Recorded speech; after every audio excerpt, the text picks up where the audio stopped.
We need to look at the overall financial landscape, and buybacks are a big piece of that. And we have seen record buybacks the last few years. And those buybacks exceeded the record levels of 2007. And we see where that got us. And there was a recent Harvard Business Review study that talked about buybacks really providing very little economic benefit to the broad public, to the middle class, to the working people of this country. Sure, I like higher stock prices as much as anyone. But what we've effectively done is exceeded all levels of buyback and transferred the burden due to the tax cuts that we saw a few years ago onto the American public. The record deficit, the record debt has all enabled this level of buyback.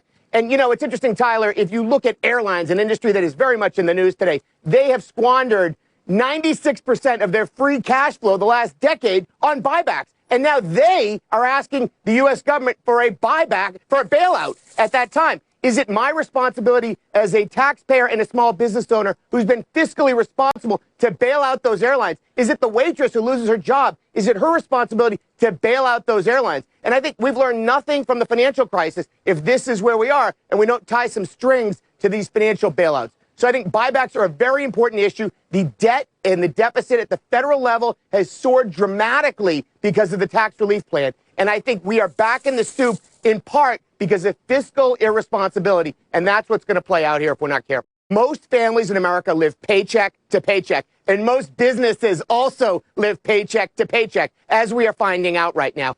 You know, we go to familiar terminology in times of turbulence like we're seeing. We talk about recession. We talk about financial crisis. Those terms don't apply in a global pandemic. And like our other guest said, there is no playbook for a global pandemic. But here's what we do know.